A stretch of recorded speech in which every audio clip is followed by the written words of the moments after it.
My name is Alara. For 12 years I built my life around Liam, my husband. I believed our foundation was solid, a quiet, comfortable fortress built on shared history and mutual respect. I was the architect of our domestic life, the one who remembered his mother's birthday, who kept the pantry stocked with his favorite coffee, who ensured the machine of our life ran smoothly and without noise. I mistook that silence for peace. It shattered on a Tuesday afternoon. I was supposed to be at a regional planning meeting for my job, a dull affair that was cancelled at the last minute due to a burst pipe in the conference center. A gift of unexpected free time. I decided to surprise Liam, to maybe finally hang those prints we'd bought months ago and had been leaning against the wall in the hallway. I pictured us opening a bottle of wine, laughing about our procrastination. The first anomaly was the car. A little red coupe, unfamiliar and sleek, parked haphazardly behind Liam's sedan in our driveway, forcing me to park on the street. A client, I thought. Liam was a freelance graphic designer, and sometimes clients preferred home meetings, though he usually texted me a heads-up. I felt a flicker of inconvenience. My surprise was now an interruption. The second anomaly was the sound. The low, thrumming bass of music from our upstairs bedroom. Not Liam's usual post-rock or classic vinyl. This was something pulsing, sensual. My key turned in the lock, the familiar click sounding like a gunshot in the sudden, intense focus of my awareness. I dropped my bag and laptop case by the door, my footsteps silent on the plush runner as I ascended the stairs. The door to our bedroom was ajar. And through that sliver of space I saw them. Liam, my Liam, his back to me, his shoulders bare. And tangled in the sheets of our bed, her legs wrapped around him, was a woman with a cascade of honey blonde hair. Chloe. Her name surfaced in my mind like a bubble from a swamp. A new young intern at the co-working space he sometimes used. I'd met her once, briefly. She'd called me ma'am. The world didn't slow down. It didn't stop. It accelerated into a horrifying, hyperreal clarity. The scent of her perfume, something cloying and sweet, mixed with the smell of our laundry detergent. The sight of Liam's shirt, the blue one I'd bought him for his birthday, discarded on the floor next to a lacy black bra. The sound of their ragged breathing, a private animal rhythm that excluded me entirely. I must have made a sound, a choked gasp, a floorboard creak. Liam froze. His head turned and his eyes, wide with a deer-in-the-headlights terror, met mine. The spell was broken. Chloe shrieked, scrambling to pull the duvet over herself. Alara. Liam's voice was a strangled thing. What, you're supposed to be? The meeting was cancelled, I said. My own voice was disturbingly calm, a flat, dead lake. I didn't look at Chloe. My gaze was locked on Liam, on the guilt that was contorting his familiar, beloved face into a mask of a stranger. The next few minutes were a blur of their frantic, fumbling attempts to dress, their voices overlapping in a cacophony of excuses. Alara, God, it's not what it looks like, Liam began, pulling on his jeans. She was upset, he tried again, a pathetic, transparent lie. She had too much to drink at lunch, I couldn't just send her home in a cab. My eyes scanned the room, my brain, ever the efficient manager, cataloging the evidence. And there was a small foil square, glinting on the nightstand on my side of the bed. A used condom wrapper. The final, irrefutable nail in the coffin of my marriage. I pointed at it, my hand remarkably steady. Too drunk to go home, I said, my voice still that eerie calm. But sober enough for that. The silence that followed was heavier than any sound. The manipulation began then, soft and insidious. Chloe started crying, not the messy, ugly cries of genuine remorse but pretty, cinematic tears. I'm so sorry, Alara. This was a terrible mistake. We never meant to hurt you. Liam seized on it. See? It was a mistake. A one-time stupid, drunken mistake. It meant nothing. I looked from his pleading face to her performative grief. And in that moment something inside me, something that had been bending for years, finally snapped. Not with a bang but with a quiet, definitive click. This was not a mistake. This was a choice. A series of choices. The choice to invite her here to our home. The choice to lead her up to our bedroom. The choice to betray me in the most intimate space I possessed. Get out, I said to Chloe. My voice was low, but it carried a new, steely authority that made both of them flinch. She looked at Liam as if for permission. The gesture, that small glance of allegiance, fueled my cold fury. Now, I said, Before I do something we'll all regret. She scrambled, gathering her things. Liam just stood there paralyzed. As she brushed past me, the cloud of her perfume felt like a violation. I heard her hurried footsteps on the stairs, the front door opening and closing. And then it was just us. Me and the stranger in my husband's skin, standing in the ruins of our life. The air was thick with the stench of sex and betrayal. "Elara, please," he whispered, taking a step toward me. "Don't," I said, holding up a hand. "Don't touch me. Don't speak to me." I walked to my closet, pulled out an overnight bag and began to methodically pack. Underwear, a toothbrush, a change of clothes. My passport, my important documents from the fireproof box. "What are you doing?" he asked, panic rising in his voice. "What does it look like I'm doing?" I replied, not looking at him. "I'm leaving." "You can't leave. This is your home." "Not anymore," I said, zipping the bag shut. "It's just a house you fucked your mistress in. It's soiled." I walked out of the bedroom, down the stairs, and picked up my laptop bag. I had one more thing to do. I opened my laptop, connected to our home printer, and selected the files. The ones I'd been too conflicted, too guilty to even look at for the past month. Photos. Time-stamped, crystal clear. Liam and Chloe, not in a drunken stumble but in cozy dinners, walking hand in hand through the park, kissing in the rain outside a boutique hotel. A long-term affair. A genuine love, he would probably call it. I sent them to print. The whirring sound of the printer was a satisfying counterpoint to Liam's stunned silence. I walked over, gathered the warm, incriminating sheets, and walked back to the bottom of the stairs where he still stood frozen.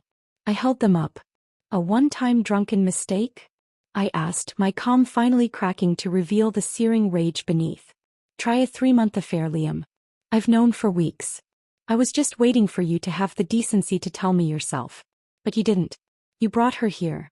To our bed." I threw the photos. They fluttered through the air like falling leaves, settling on the stairs between us, a paper trail of his duplicity. "I want a divorce," I said. And for the first time saying the words aloud, I felt not devastation but a terrifying, exhilarating sense of freedom. "It's over." I turned and walked out the door into the bright, indifferent afternoon sunlight, leaving the ghost of my old life behind. The sound of the door closing behind me was the most definitive sound of my life. It was heavier than it had ever been, a solid, final thud that separated my past from my uncertain future. I sat in my car, my hands gripping the steering wheel so tightly my knuckles turned white. The calm I had projected inside the house evaporated, replaced by a violent whole-body tremor. I was shaking, my breath coming in ragged, shallow gasps. I didn't cry. The shock was too profound for tears. It was a physical reaction, my body expelling the poison of what I had just witnessed. I drove on autopilot, my mind a swirling vortex of images. The condom wrapper, the photos fluttering in the air, Liam's terrified face. I found myself outside my oldest friend's apartment building. Sylvia. She was more than a friend, she was my anchor. A corporate lawyer with a mind like a steel trap and a heart of gold buried under layers of pragmatic cynicism. I texted her, my fingers fumbling on the screen. "I'm outside. Can I come up? It's Liam. It's bad." The response was immediate. "Doors unlocked. Get in here." Sophia took one look at my face, the overnight bag in my hand, and knew. She wordlessly took the bag, guided me to her sofa, and poured a generous measure of whiskey into a tumbler, pressing it into my hands. "Drink. Then talk." The story spilled out of me in fractured, chaotic sentences.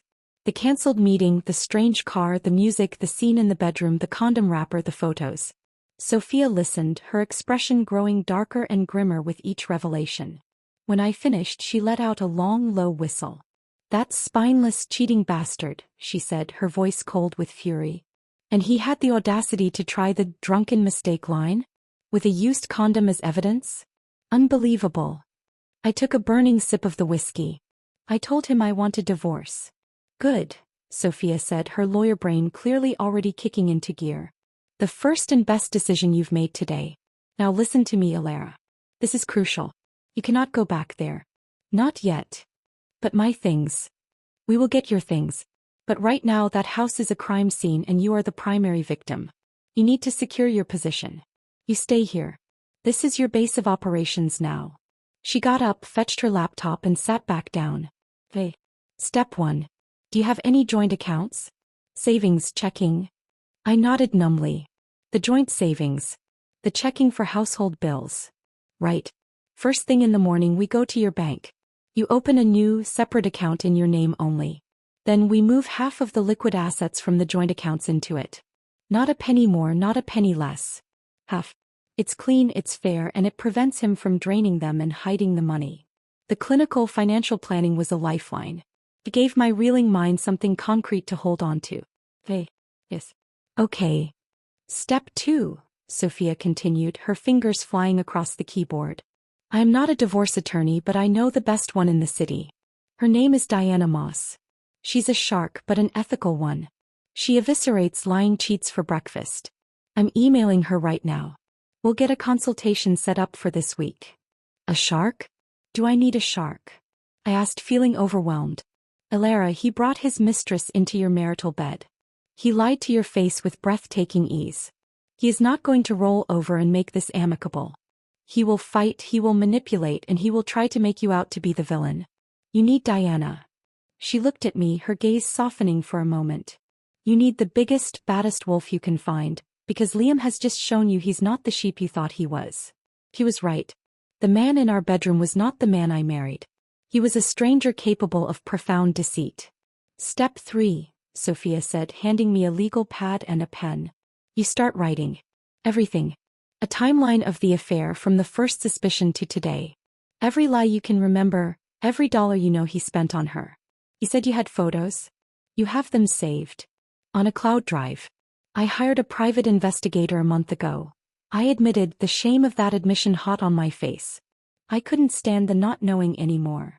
Sophia's eyes widened in admiration. You brilliant, brilliant woman. That is gold. Absolute gold. We will give all of it to Diana. The next 48 hours were a blur of grim, necessary tasks. Sophia came with me to the bank, a solid, unwavering presence at my side as I signed the papers to separate our finances. The teller, a sweet-faced young woman, had no idea she was facilitating the first official severance of my marriage. We met with Diana Moss, a woman in her 50s with a sharp bob and eyes that missed nothing. She reviewed the photos, the financial records, and listened to my story. This is a strong case, Diana said, her voice calm and assured. Adultery is one thing. Brazenly bringing the affair partner into the marital home is another level entirely. It shows a profound disrespect for the marriage and for you, which judges do not look kindly upon. The financials are clean, and you have definitive proof of a sustained affair. He has no leverage. She outlined the process. Filing the petition, discovery, mediation if possible, trial if necessary. She advised me on what not to do. Don't badmouth him on social media. Don't empty the accounts beyond the half. Don't engage with him directly if he becomes hostile. All communication was to go through her. It was during this strategic planning that my phone began to blow up. Dozens of calls, text messages that ran the gamut from pleading to angry. Elara, please, we need to talk. This is insane. You can't just leave like this. Come home. I made a mistake. One mistake. Are you really going to throw away 12 years for one mistake? I didn't respond. I followed Diana's advice and sent a single terse text. All communication regarding our separation and divorce should go through my attorney, Diana Moss. Her contact information is below. His response was immediate and furious. You got a lawyer? You're sicking a lawyer on me? After everything we've built. The audacity was breathtaking. He had built a secret life with another woman, but my hiring a lawyer was the betrayal. Then he showed up at Sophia's apartment. I saw him through the peephole, his face haggard, his hair a mess. He buzzed relentlessly. Let me handle this, Sophia said, her hand on my arm. She opened the door but kept the chain on. Liam, you need to leave. Now. Sophia, please just let me talk to her, he begged, his voice cracking. I love her. This is all a huge misunderstanding. A misunderstanding?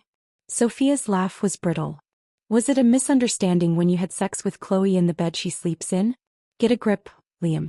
And get off my property before I call the police. He left, but the encounter left me shaken. The next day he managed to corner me as I was leaving a coffee shop near Sophia's place. He looked desperate. Elara, just 5 minutes, he said, blocking my path. Please. We don't need lawyers. We can work this out like adults. Going to court, it's going to be ugly. It's going to drain our savings. For what? I hugged my coffee to my chest, a flimsy shield. There is no we to work anything out, Liam. You ended we when you started sleeping with Chloe. It's not about her, he insisted, his voice rising. It's about us. About our life. Who's going to take care of the house? Who's going to handle the bills, the cleaning, all the things you do? Hey, I can't do all that alone. And there was the unmasking. It wasn't, I miss you. It wasn't, I love you. It was, who's going to be my free housekeeper? The last vestige of sentimental attachment I had for him withered and died in that moment. He wasn't fighting for his wife, he was fighting for his domestic manager. I looked at him, truly seeing him for the first time. Not as the man I loved, but as a selfish, frightened boy. You're a grown man, Liam, I said, my voice quiet but clear. You'll figure it out. Or maybe Chloe will do it for you. But it's not my problem anymore. I walked around him and kept walking, not looking back. The coffee in my hand was still warm, a small, simple comfort. The battle lines were drawn. And for the first time I felt like I had the strength to stand my ground. The silence after my confrontation with Liam was a different creature from the peaceful quiet I had once mistaken for contentment in my marriage. This silence was active, charged with the grim energy of preparation. Sophia's guest room, with its neutral colors and stack of legal pads, became my war room. Diana Moss, my general. The first official salvo was the divorce petition. Diana had me review it before she filed it with the court. Seeing the words, "In re the marriage of Alara Vance and Liam Vance," and the stark, unemotional phrase, "The marriage is irretrievably broken due to the husband's adultery," made the situation terrifyingly real. It was no longer a personal tragedy. It was a matter of public record, a case number.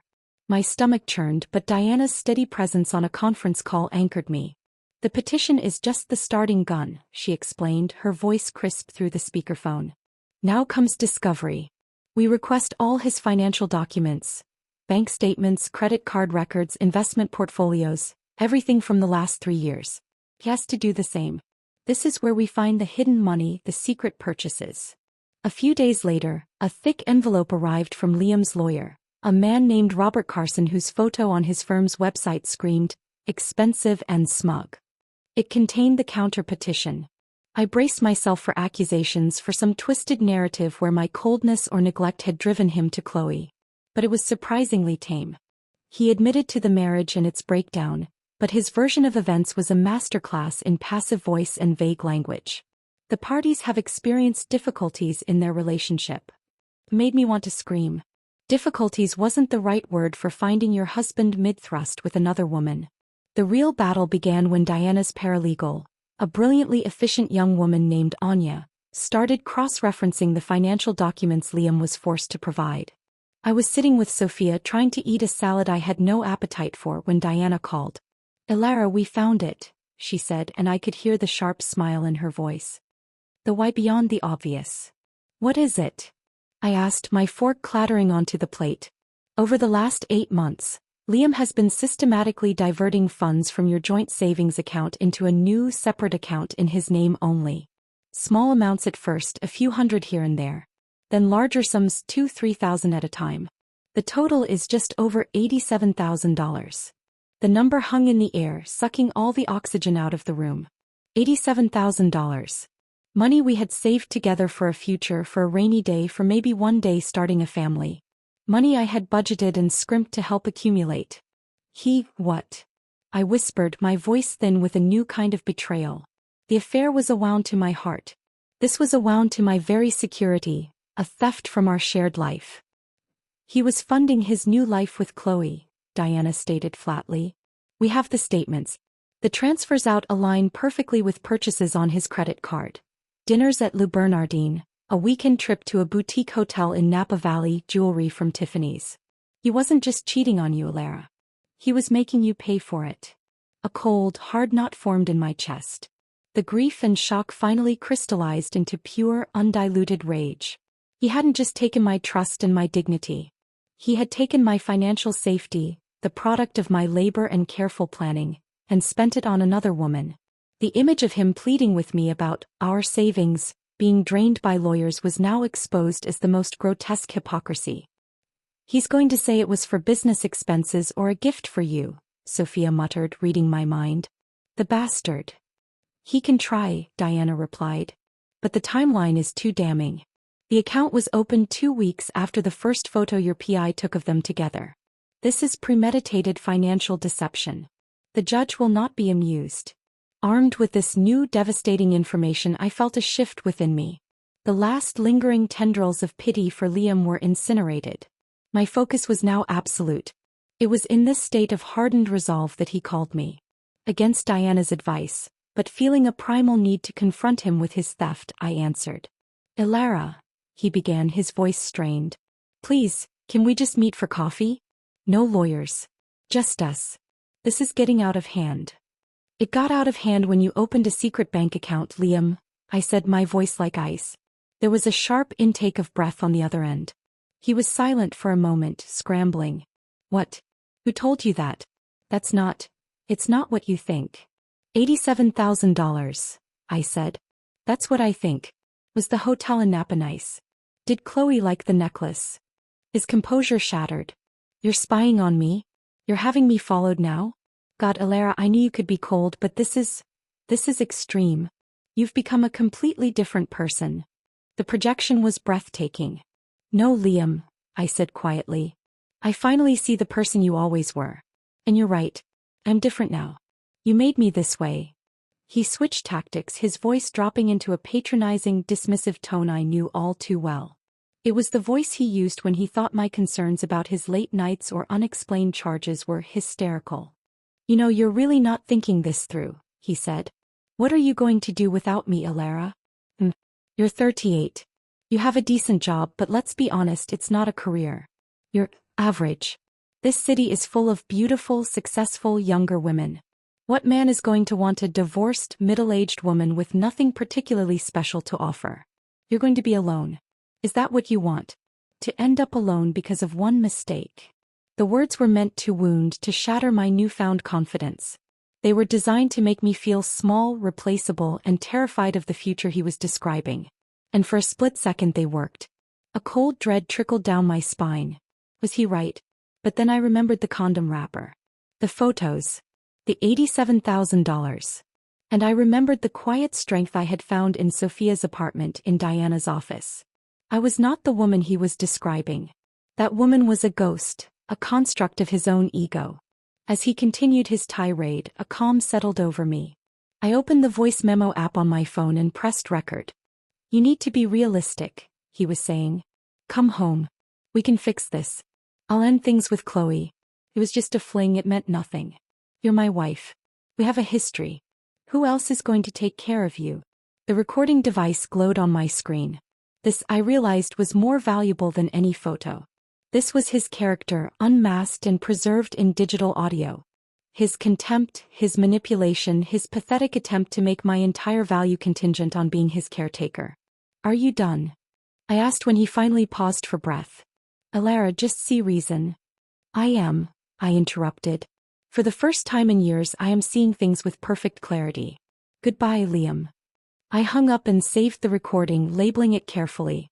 I then emailed it directly to Diana with a single sentence in the body. "For the file." His true nature was now officially part of the court record. He had given us the rope, and with breathtaking arrogance, he was fashioning his own noose. The game had changed. He just didn't know it yet. The weeks between the financial discovery and the mandatory mediation session were a strange, suspended animation. The initial tsunami of rage had receded, leaving behind a landscape of quiet, purposeful determination. My life settled into a new, temporary rhythm centered not on a husband or a home, but on building a case for my future. My days began with a run along the riverbank near Sophia's apartment. The pounding of my feet on the pavement was a physical mantra, driving out the residual noise of Liam's voice in my head. Alone. Average. Nothing special. I ran until my lungs burned and my muscles ached, reclaiming my body, proving to myself that it was strong and capable and belonged only to me. After the run, I would shower, dress in the simple professional clothes I'd retrieved from the house during a carefully coordinated personal property exchange, where Liam was required to be absent and go to work. My job as a project coordinator for a small nonprofit had always felt like just a job, a way to contribute to the household income. Now it became my sanctuary. It was a world with clear objectives, measurable outcomes, and no betrayal. I threw myself into it, volunteering for extra tasks, streamlining processes my boss had complained about for years. The praise I received was a balm, a confirmation that I had value outside of my role as Liam's wife. Evenings and weekends were dedicated to the case. With Sophia and Anya's help, I created a master timeline. It was a chilling document. One column listed the dates and amounts of the money transfers from our joint account. The adjacent column listed the corresponding expenses on Liam's credit card. A romantic dinner for two at a pricey French bistro the very same day he transferred $1,500. A weekend at a luxury spa resort the week after a $5,000 withdrawal. It was a ledger of his duplicity, a love story for Chloe written with my money. Diana was preparing our demands. I would get the house with its remaining mortgage and a majority of our remaining savings to compensate for the diverted funds. It was aggressive, but she was confident. The diverted funds are the key, she told me during one of our prep sessions. It moves this from a simple, no-fault divorce into the realm of constructive fraud. The judge has wide discretion to make you whole. Meanwhile, the recording of Liam's insulting phone call was transcribed and filed as an exhibit. Reading his words on paper was even more powerful than hearing them. They were so petty, so cruel, so transparently manipulative. I knew no judge would look kindly on a spouse who so blatantly tried to leverage their partner's perceived insecurities. It was during this period of intense focus that I received an unexpected email. The sender's address made my blood run cold. chloe.renata@mail.com. The subject line was, "I am so sorry." My first instinct was to delete it. The second was to forward it to Diana.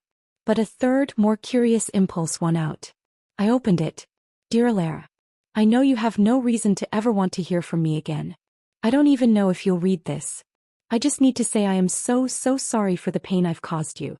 What I did was wrong. There is no excuse. I thought what Liam and I had was real. He told me you had a cold, loveless marriage, that you were more like roommates. He said you were a good person, but that you didn't understand him, that you hadn't been intimate in years. He made it sound like he was trapped and I was setting him free. I was naive and stupid and I believed him. After you found us, everything changed. He was so angry, not at himself but at you. He said you were being vindictive, that you were trying to ruin him. He started saying things about you that felt cruel. Things that didn't match the strong woman I saw that day in your house. Then I found out from a friend who knows his lawyer about the money. The money he spent on me. He never told me it was your joint savings. I feel sick about it. I ended it with him last week. He didn't take it well. He told me I was just a distraction, that he was only ever going to go back to you because you manage his life. He said a lot of ugly things. I see him clearly now. I see the man he really is, and I am so ashamed I ever fell for his lies. I'm leaving the city. I can't stay here. I just wanted you to know that I take full responsibility for my part in this. I'm not asking for your forgiveness. I don't deserve it. I just needed you to know that I am truly sorry. Chloe. I read the email 3 times. The anger I expected to feel was muted, overshadowed by a profound sense of weariness. Her words painted a familiar picture of Liam. The victim narrative, the blame shifting, the emotional manipulation. He had used the same playbook on both of us, tailoring the lies to fit the audience. For me, it was, "You're average and no one else will want you." For her, it was, "My wife is cold and doesn't understand me." It was pathetic. I didn't reply. There was nothing to say. Her apology didn't absolve her and it didn't heal my wounds. But it did something else. It confirmed that the monster I was fighting in court was real, and that I wasn't crazy for seeing him. Her testimony wasn't necessary for our case, but her email was a powerful, unsolicited validation. I forwarded it to Diana with a note. For context. No response needed. Diana wrote back simply, "This is helpful. Reinforces the pattern of deception." The night before the mediation, Sophia ordered my favorite Thai food and put on a mindless comedy. We sat on her couch, surrounded by cartons of food, and for a few blessed hours, we didn't talk about Liam or discovery or diverted funds. We laughed at the stupid movie. We talked about her work, about a new guy she was seeing, about a trip we wanted to take to Greece when this was all over. As I got ready for bed, I looked at my reflection in the mirror. The woman staring back had shadows under her eyes, but her gaze was steady. She was thinner, harder somehow. The soft edges of the woman who had lived in that house with Liam had been chiseled away, revealing a stronger, sharper core. I was ready for the storm. I was no longer the woman who had been betrayed. I was the woman who was about to demand and secure her future. The mediation was held in a conference room that screamed neutral. Beige walls, a polished mahogany table that reflected the sterile overhead lights, abstract art that held no meaning. It was a room designed to leach emotion from the proceedings, to reduce a shattered marriage to a series of assets and liabilities. Diana and I arrived first. She was a vision of tailored power in a navy blue suit, her demeanor calm and impenetrable. I wore a simple black sheath dress and a single strand of pearls, elegant, unassailable armor. Liam and his lawyer, Robert Carson, entered a few minutes later. Liam looked like he'd aged 5 years. His suit was rumpled, and there was a new, perpetual crease of anxiety between his brows. He couldn't meet my eyes. Robert Carson was exactly as I'd pictured. Portly, with a smug, florid face and a patronizing smile, he aimed at Diana. "Diana," he said, setting down a bulky leather briefcase. "Always a pleasure." "Robert," she replied, her tone making it clear the feeling was not mutual. The mediator, a woman named Ms. Evans with a kind face and tired eyes, took her seat at the head of the table. She explained the process. This was a confidential, non-binding session aimed at reaching a settlement without the cost and trauma of a trial. She spoke of compromise, of finding a middle ground. I almost laughed. The middle ground between betrayal and trust? Between theft and fairness? We began with the house. Diana laid out our position clearly. My client is seeking sole ownership of the marital residence. She has been the primary manager and caretaker of the property, and given the circumstances of the marriage's dissolution, it is a reasonable request. Robert Carson leaned forward, his smile oily. My client has a deep emotional attachment to the home. He's willing to be generous, of course. He proposes we sell the house and split the equity 50-50. A clean break. A clean break. After he'd soiled it. After he'd funded his affair with the equity we'd built. My hands clenched under the table. "That's not acceptable," Diana said coolly. "The circumstances we mentioned include your client's decision to bring his paramour into the home, which my client rightly finds a profound violation.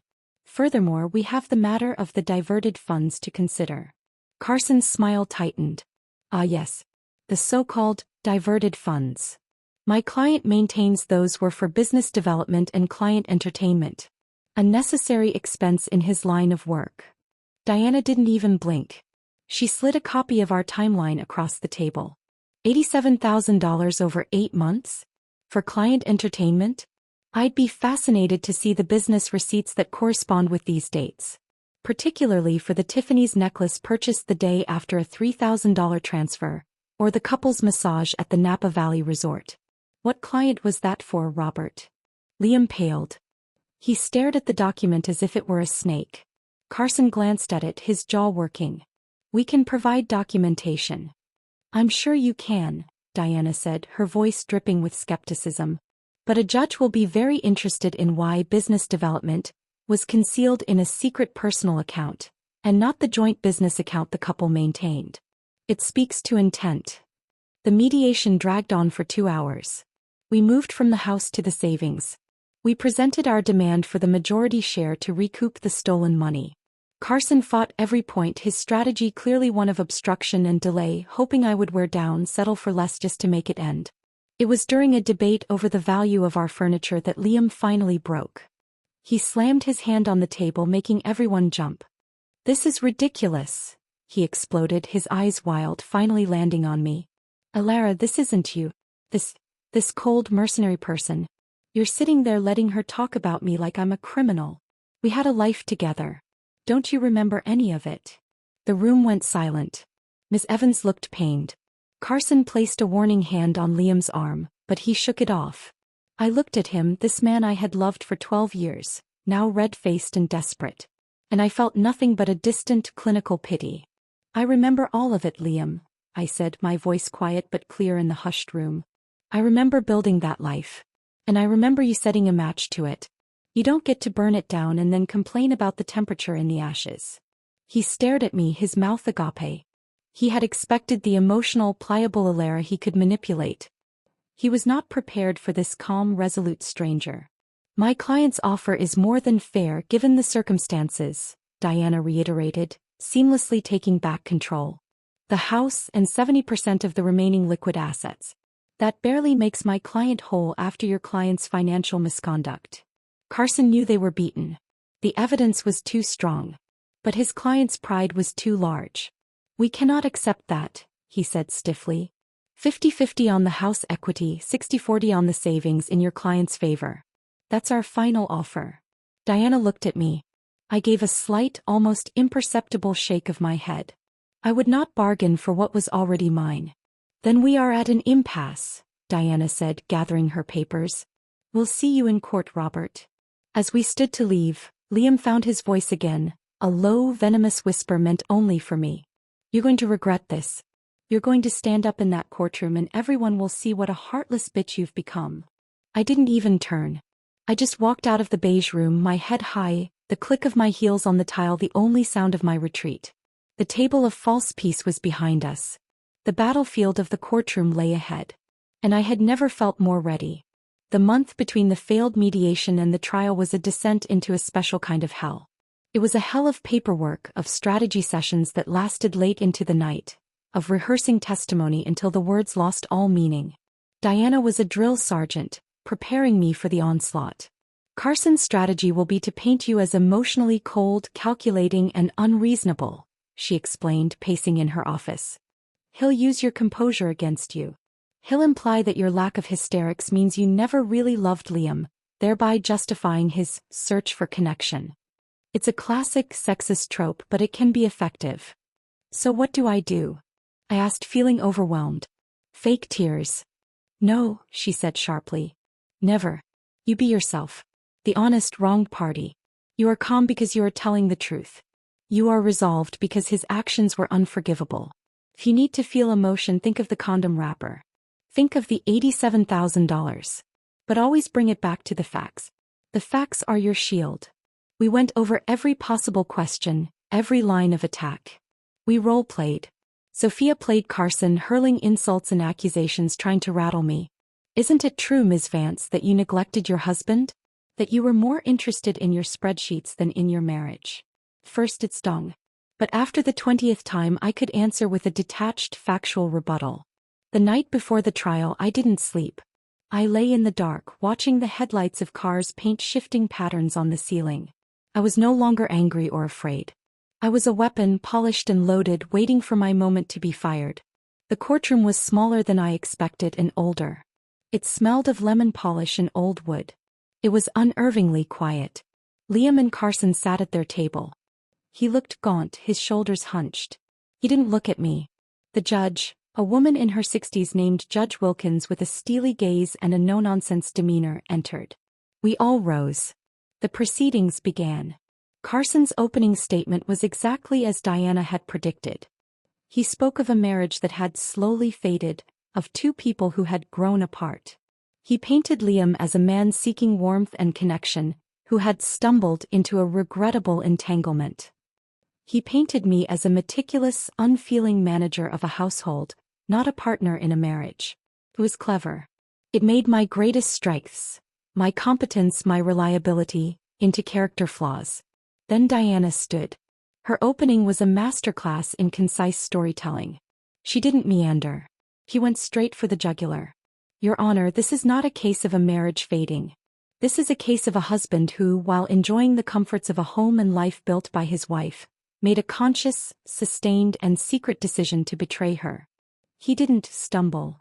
He planned. He opened a secret bank account.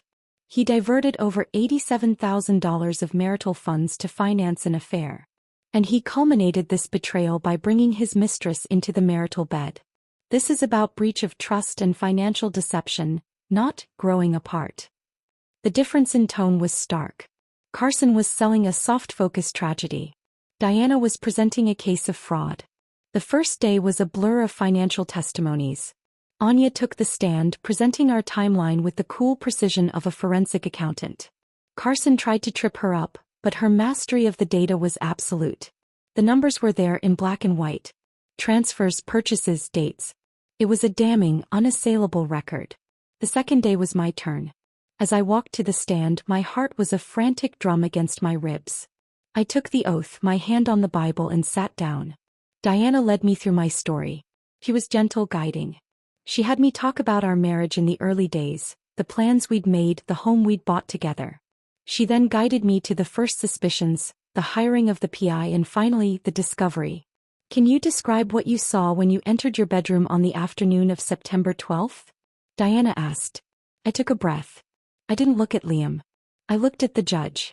I saw my husband, Liam, having sex with another woman, Chloe Renata, in our bed. The courtroom was silent. And what was your husband's initial explanation? Diana asked. He said she was drunk and he was just taking care of her. Diana had me identify the photo of the condom wrapper. She had me confirm the authenticity of the affair photos.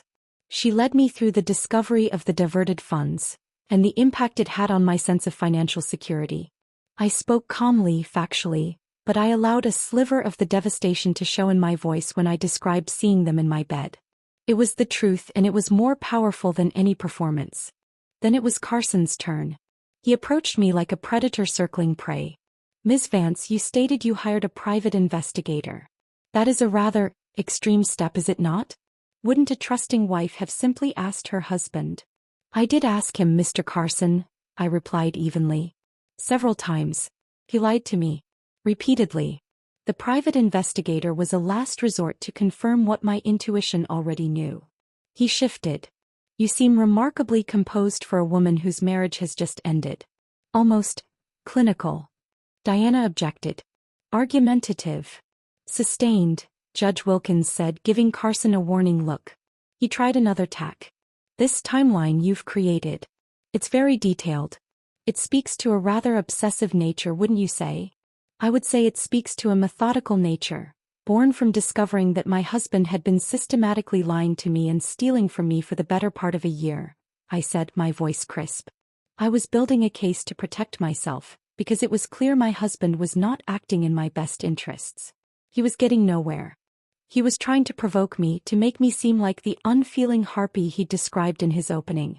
I was refusing to play the part. Frustrated, he went for the kill. Isn't it true, Ms. Vance, that you are using this court to punish my client? That your demands are not about fairness but about revenge? I looked directly at him, then at Liam, and finally at the judge. No, Mr. Carson, I said, my voice clear and firm. This is not about punishment. This is about justice. It's about acknowledging that actions have consequences. My husband made a series of choices. He chose to lie. He chose to cheat. He chose to steal. I am simply here asking the court to ensure that I do not have to bear the consequences of his choices. In that moment I knew we had won. I saw it in the slight, almost imperceptible nod from Judge Wilkins. I had not been the hysterical victim. I had not been the cold, calculating bitch. I had been a rational, wronged woman seeking a fair outcome. And it was a role the court understood and respected. Carson, knowing he was defeated, quickly ended his cross-examination. I stepped down from the stand, my legs trembling slightly but my spirit soaring. The hardest part was over. I had faced the fire and I had not burned. I had been forged. The air in the courtroom on the day of the verdict was thick enough to drink. It was the culmination of all the pain, the strategy, the sleepless nights. Liam and his lawyer sat stiffly, the earlier bravado completely gone from Robert Carson's face, replaced by a grim acceptance. Liam looked hollowed out, a shell of the confident man I'd married. He kept his eyes fixed on the grain of the wooden table before him. I sat beside Diana, my back straight, my hands folded calmly in my lap. The frantic heartbeat from the witness stand was gone. In its place was a profound, deep-sea stillness. I had done everything I could. I had told my truth. The rest was out of my hands. Judge Wilkins entered, her black robes whispering of finality. We all rose, then sat again, the ritual complete. She adjusted her glasses and began to speak, her voice measured and devoid of any personal inflection. She summarized the case, the claims and counterclaims, with a dispassionate efficiency that was both terrifying and reassuring. The court, she began, her gaze sweeping over both tables, is faced with two contrasting narratives. One of a marriage that faded and one of a marriage broken by specific actionable acts. The evidence presented, however, paints a clear and unambiguous picture. She started with the divorce itself, granting it on the grounds of adultery, a formal legal stamp on the end of our union. Then she moved to the assets. Regarding the marital residence, she said, and I felt Diana tense slightly beside me. The court finds the petitioner's argument compelling. The act of introducing an affair partner into the marital home constitutes a significant violation of the marital covenant and the petitioner's sense of safety and sanctity within that home. Furthermore, the respondent's financial conduct, which the court will address shortly, indicates a disregard for the marital partnership that built the equity in that property. The petition for sole ownership is granted. The respondent's name shall be removed from the deed, and the petitioner will assume full responsibility for the remaining mortgage. A wave of relief so powerful it was almost dizzying washed over me. The house was mine. Not just the structure but my space, my sanctuary, reclaimed from the memory of his betrayal. Judge Wilkins then turned to the finances. Her tone grew sharper. The court has reviewed the evidence concerning the joint savings account. The pattern of transfers to a separate, undisclosed account, coinciding precisely with lavish expenditures on a third party, is not indicative of business development or client entertainment. It is a textbook example of financial dissipation of marital assets. The respondent's explanation lacked all credibility. She looked directly at Liam, who seemed to shrink in his seat. The court finds that the petitioner is entitled to be made whole. Therefore, of the remaining liquid assets in all joint accounts, the sum of $87,400 is hereby awarded solely to the petitioner as restitution for the diverted funds. The remaining balance shall be divided 65% to the petitioner, 35% to the respondent. It was more than we had asked for in mediation. Diana had been right to hold firm. The judge had not only believed us but had used her discretion to punish Liam for his deception. He wasn't just losing, he was being held accountable. The rest of the rulings, on retirement accounts, the car, the furniture, were a blur of favorable outcomes. When Judge Wilkins finally brought down the gavel with a definitive crack, it was not an ending. It was a beginning. I turned to Diana, my professional composure finally cracking. Tears I had not shed on the stand now welled in my eyes, not of sadness, but of sheer, unadulterated vindication. "You were brilliant," I whispered. "You were brilliant," she corrected, a genuine smile touching her lips for the first time. "You were the perfect client. Rational, strong, and honest. Judges respect that. Go. Breathe. Your life starts now." As we gathered our things, I saw Liam and Carson having a heated, whispered conversation. Carson was shaking his head, looking exasperated. Liam suddenly broke away from him and strode toward me. Diana moved to intercept him, but I put a hand on her arm. "It's okay," I said. I wanted to hear what he had to say now that the shield of the law was no longer between us. He stopped a few feet away, his face a mess of conflicting emotions. Anger, shame, desperation. "You happy now?" he spat, his voice low and ragged. "You got everything you wanted. You took my house, my money." I looked at him, this man I had once vowed to share my life with, and felt nothing but a vast, empty pity. "I didn't take anything, Liam. The court gave me back what you stole. There's a difference." "You've destroyed me," he said, and to my horror his eyes filled with tears. "No," I said, my voice soft but firm. "You did that all by yourself. I just refused to be destroyed along with you." I turned and walked away, leaving him standing there in the middle of the courtroom, the architect of his own ruin.